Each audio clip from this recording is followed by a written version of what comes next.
Olá, queridas alunas, queridos alunos, espero que esteja tudo bem com vocês. Promari na área, bem-vindos a mais uma aula de artes e teatro.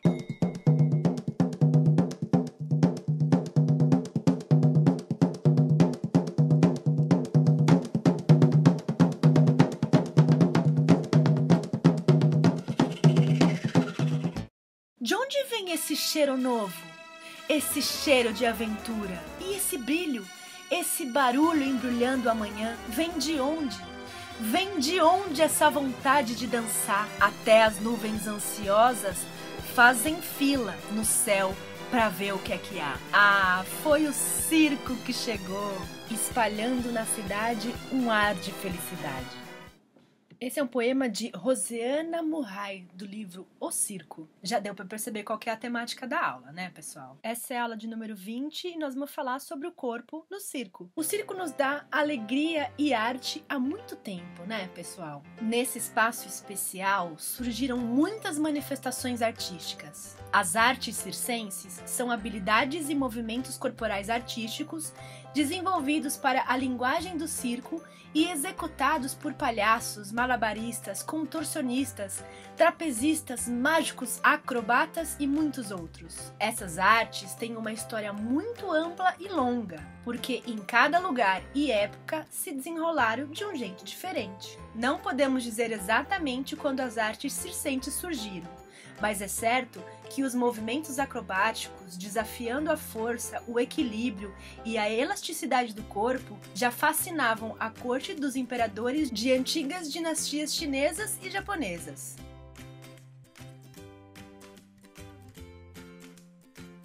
No Egito, apresentações de dança usando técnicas de contorcionismo já eram vistas há cerca de 3.000 anos. Também na Antiguidade, em regiões que hoje correspondem a territórios da Grécia e da Itália, as práticas de esportes de equilíbrio sobre animais em velocidade influenciaram as artes circenses de equilibristas, acrobatas e os espetáculos equestres de apresentações com cavalos, também conhecidos como circo de cavalinhos, uma prática que apareceu em circos europeus a partir de 1768. Artistas acrobatas e equilibristas exibiam suas habilidades sobre cavalos em movimento e um picadeiro circular. Não importa o tamanho do circo nem a quantidade de artistas. O que nos prende à magia e à atmosfera do circo é a sua arte humana. A tradicional lona colorida e o grande picadeiro fazem parte do nosso imaginário. Então, quando a gente pensa no circo, os seus artistas circenses, a gente não tem ideia da dimensão que é produzir e conduzir um espetáculo como esse, não é mesmo? Vocês sabiam que um dos mais famosos circos da antiguidade foi o Grande Circo Máximo, Circus Maximus, que era como eu falava em latim. Era uma arena enorme, gente, gigantesca ao ar livre, construída lá em Roma, lá por volta do século 6 a.C. Tinha arquibancadas para até 150.000 espectadores assistirem a jogos, acrobacias, engolidores de fogo e malabaristas, e entre outras apresentações artísticas, além dos jogos típicos romanos.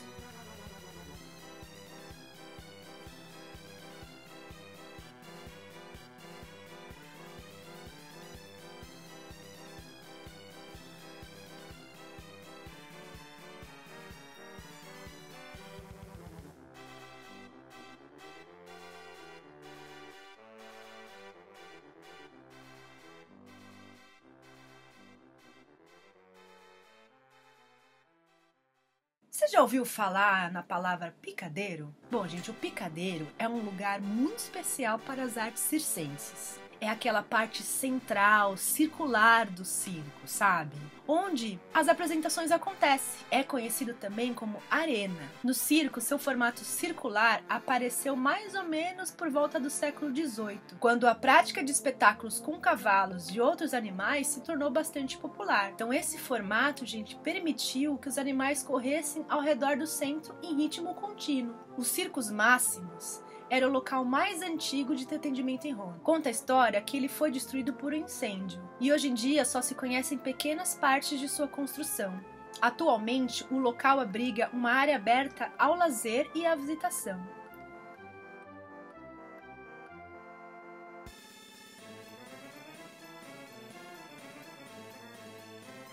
E para substituí-lo depois desse incêndio, os romanos construíram o que a gente conhece hoje como o Coliseu, uma das mais visitadas construções antigas de Roma. No Oriente, gente, a tradição circense também é milenar. Pinturas chinesas antigas já mostravam diversas imagens de acrobatas, ilusionistas, contorcionistas, equilibristas, apresentando-se em festividades para a antiga realeza. Em 1768, o circo moderno foi criado com espaço em forma circular para ensinamentos e apresentações. Surgiu assim o picadeiro, e esse passou a ser o principal lugar, ou seja, o espaço cênico dentro das práticas circenses. A tradição dos artistas circenses chineses continua até hoje, com a criação de espetáculos de grande beleza que demonstram extremo equilíbrio e flexibilidade corporal.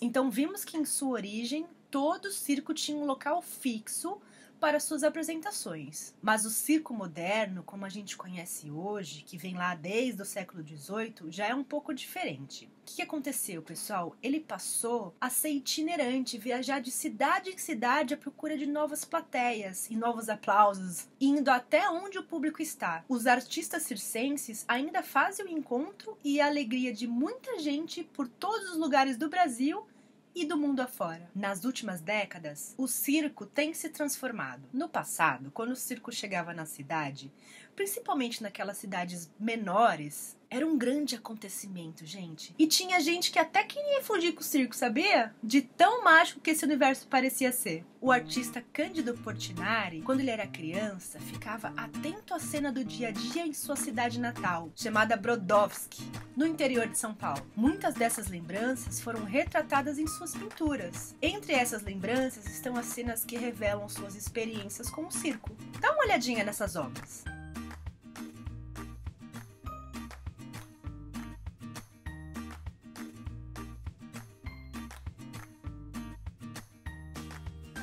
A tradição circense no Brasil, gente, ela vem sendo construída desde o tempo da colonização europeia. Essa tradição está ligada ao teatro mambembe, muito popular na Idade Média na Europa, que era formado por artistas que mostravam as suas técnicas de domínio da coordenação motora, reflexos e equilíbrios entre mente e corpo na arte do malabarismo, em apresentações cômicas, musicais e na contação de histórias. Outra influência importante aconteceu com a vinda dos ciganos, povos que chegaram da Europa em meados do século XVI. Como era característica nômade desses povos ciganos, gente, de andar de cidade em cidade, até as mais distantes localidades, eles adaptavam os espetáculos às condições do lugar. Em seus acampamentos, faziam apresentações para a população local. Os espetáculos contavam com domadores de animais, ilusionistas, espetáculos com cavalos e muitas outras atrações. Hoje em dia, gente, o circo, mesmo os mais tradicionais, se transformou. Os animais foram proibidos. Porque, diferente dos artistas humanos, né, gente, os animais, eles não têm escolha. Eles não escolheram estar ali.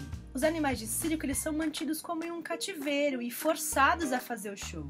Não seria seguro, divertido e nem saudável para eles mantê-los ali. Então, em todo o mundo, o circo sofreu várias transformações. A história registra que o primeiro circo com a lona e picadeiro teria chegado ao Brasil vindo da Europa. O Circo Bragasse, erguido no Rio de Janeiro em 1830. Ele foi construído por uma família que tinha esse mesmo nome. Outras companhias circenses e suas lonas chegaram ao Brasil, formadas geralmente por uma família de artistas. E foram esses circos que iniciaram a tradição circense brasileira. Itinerantes, palhaços, acrobatas, mágicos e equilibristas apresentavam-se abrigados pela lona dos circos tradicionais. Atualmente, gente, mesmo com a diminuição da tradição artística dos circos itinerantes, ainda encontramos circos de pequenos a grandes, andando e se apresentando pelo país. Histórias de circos brasileiros são contadas por acervos e arquivos em espaços culturais como o Centro de Memória do Circo em São Paulo,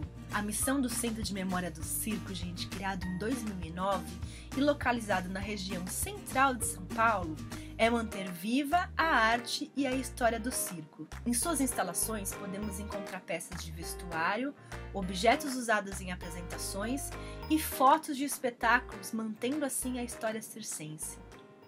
E assim, a arte do circo permanece, misturando acrobacias, mágicas, teatro e tantas outras linguagens artísticas. O Picadeiro é um espaço cênico, gente, privilegiado. Nele acontecem eventos incríveis e por ser itinerante, ou seja, andar de cidade em cidade, está sempre mais próximo do seu público. Então, antigamente, além dos acrobatas, dos mágicos, dos palhaços, de todas as apresentações que a gente está acostumado a ver no circo, também tinham apresentações de peças de teatros.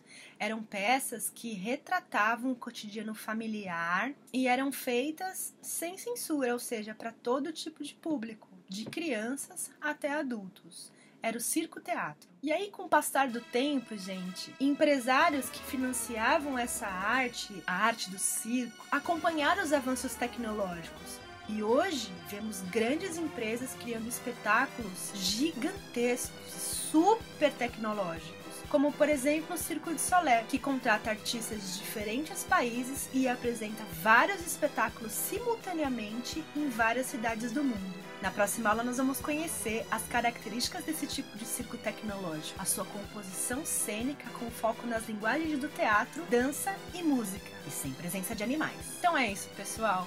Não esqueçam da atividade do maestro. Qualquer dúvida é só entrar em contato. Um beijo e até a semana que vem. Tchau!